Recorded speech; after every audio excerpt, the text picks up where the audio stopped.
মমতা প্রশ্ন বিক্রি করবে, তার ভাইপো মাল তুলবে। আমি অডিও রেকর্ড পেয়েছি, 50,000 টাকায় প্রশ্ন পাওয়া যাচ্ছে, বসিরহাট থেকে আমি অডিও পেয়েছি। কই মুখ্যমন্ত্রী, আপনার ক্ষমতা থাকে তো শুভেন্দু অধিকারীর বিরুদ্ধে এফআইআর করুন, সঠিক তথ্য জানুন। কারণ শুভেন্দু অধিকারীর বিরুদ্ধে আপনার অ্যাকশন নিতে একটু বুক কাঁপবে, সেটা অনেকে জানে। কিন্তু আমি কামাল হোসেন এইটা যদি বলতাম তাহলে আমার ক্ষেত্রে কিন্তু এটা আরো খারাপ কিছু করতেন আপনি বা আপনার দলের কেউ।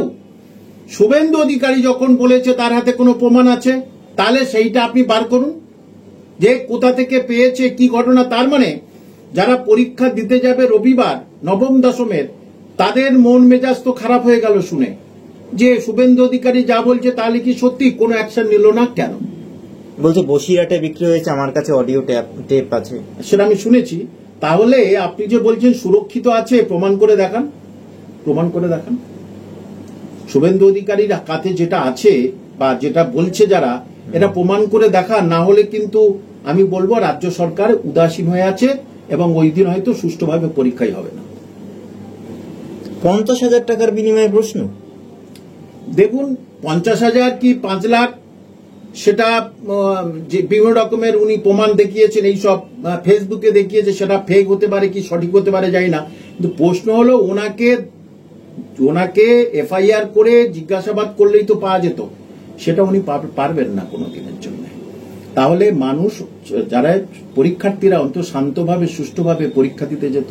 এসএসসি গোটা বিষয়টা একদম খারিজ করে দিয়েছে, বলছে এই ধরনের কোনো ঘটনা নেই এবং প্রশ্নপত্র 7 তারিখ এবং 14 তারিখের যে প্রশ্নপত্র, সেই প্রশ্নপত্র সুরক্ষিত আছে বলে নিশ্চিত করেছে এসএসসি। বললে তো হবে না সুরক্ষিত আছে, তার ভিত্তিতে যদি একটা বার হয়ে যায় কে বুঝবে? তার ভিত্তিতে যদি একজন টাইপ করে, সে যদি কোথা থেকে একটা কিছু নিয়ে নেয়, একজন প্রুফ দেখে, সে যদি কোথা থেকে কিছু নিয়ে নেয়, এখন তো সব বাড়িতে পরীক্ষার্থী আছে, সব বাড়িতে পরীক্ষার্থী আছে, তাহলে এখন এই সব কথাটা পরীক্ষার আগে বললেই আমি দোষী হয়ে যাব। কিন্তু এখন আমি এটা বলছি কেন? মাননীয় শুভেন্দু অধিকারী বলেছে, কোনো অ্যাকশন নেয়নি, সেটা সারা পশ্চিমবঙ্গের মানুষ জেনে গেছে। তাহলে একটা শ্রেণীর ছেলে মেয়েদের, আজ টিচারদের বহু ছেলে মেয়ে আসলো, অনেকের মন মেজাজ খারাপ, যে তাহলে কি সত্যি কোনো কিছুতে অ্যাকশন নিচ্ছে না? প্রশ্ন সুরক্ষিত, আপনারা আপনাদের মতো বলছেন, যোগ্য অযোগ্য আলাদা করব, আপনাদের মতো বলেছিলেন। কিন্তু আপনাদের তো কোনো কথা বিশ্বাস করে না, আর বাংলার মানুষ, বিশেষ করে শিক্ষিত ছেলেমেয়েরা আপনাদের কথা বিশ্বাস করে না। পর্যন্ত নিজে প্রমাণ করে দিলেন আমার রাজ্যে দুর্নীতি হয়েছে, তো সেটা ওপেন ডোমেনে প্রকাশ করে দিলেন। এই রাজ্য নির্লজ্জভাবে চুরি যে করেছে সেটা দেখিয়ে দিল, যা চোর, এরা চোর। কিন্তু আমার প্রশ্ন, ক্রেতারা সাজা পেল আর বিক্রেতারা বহাল তবিয়তে ঘুরছে কেন? মমতা ব্যানার্জি তো উচিত, সবসময় বলে তো আমি সৎ, মমতা ব্যানার্জি তো উচিত যে ওই ক্রেতাদের ধরে নামগুলো বার করে নিতে, তাদের নামে এফআইআর করে তাদের ব্যবস্থা নিতে। কেন করবে না? শুভেন্দু অধিকারী বলছেন যে ভাইপো গ্যাং আসার পর থেকে এই ধরনের ঘটনা বারংবার বাড়ছে। দেখুন, এটা তো ঠিক যে মমতা ব্যানার্জি আসার সময় এমন কিছু ঘটেনি। আজকের আপনি অবাক হয়ে যাবেন, 2012 থেকে 2025 জুলাই পর্যন্ত 25,000, 350, 25,350 স্কুল, প্রাইমারি স্কুল উঠে গেছে। ভাবা যায় রাজ্যের শিক্ষা ব্যবস্থা কি অবস্থা। এবং চাকরি চুরি যে হয়েছে, সেটা ভারতবর্ষের দুটো স্টেট ছিল, পাঠক বন্ধুদের দর্শক বন্ধুদের জানাতে চাই, ত্রিপুরা আর হরিয়ানা। তারা কিন্তু স্বীকার করে নিয়েছে যে হ্যাঁ এরকম হয়েছিল, তারা প্যানেল ক্যান্সেল করে দিয়েছে। এই কি শুভেন্দু অধিকারী বলছেন যে এজেন্ট তোলা হচ্ছে, নতুন নতুন এজেন্টরা এই কাজ করছে। হতে পারে, মানে শুভেন্দু অধিকারী বলছেন, তার কাছে কোনো নিশ্চয়ই ডকুমেন্টস আছে, তাই তিনি বলছেন। সেখানে আমার আর কিছু বলার কিছু নেই। এটা তো রাজ্য সরকারের উচিত, রাজ্য পুলিশের, কলকাতা পুলিশের উচিত যে এইটা কি ঘটেছে, কতটা ঘটেছে, শুভেন্দু অধিকারী জিজ্ঞাসাবাদ করতে। কারণ এরকম ব্যাপার হয় না। ওরা বলছে সুরক্ষিত, ইনি বলছেন প্রশ্ন 50,000 টাকায় বিক্রি হচ্ছে, হবে। তাহলে কার কথা মানুষ বিশ্বাস করবে? আর মাননীয় শুভেন্দু অধিকারীর বিরুদ্ধে কোনো অ্যাকশন নিতে পারছেন না। মানে যদি মিথ্যে কথা বলে থাকেন, গুজব ছড়িয়ে থাকেন, তাহলে তো ব্যবস্থা নেওয়া উচিত। আমি তো সেটাই বলছি, আমি তো এটা শুনছি অনেক আগে থেকে, কিন্তু আমি জানি বললেই গুজব রটাবে, আমাকে গুজবের এই কেসে ফাঁসিয়ে দেবে, সেটা আমি জানি। সেই জন্য তো আমি সব কিছু বলিনি। আজকের বলছি শুভেন্দু অধিকারী বলেছে মানে তাহলে নিশ্চয়ই তার হাতে কিছু আছে। তাহলে অ্যাকশন নিচ্ছেন না কেন? তাহলে দুর্বলতা আছে।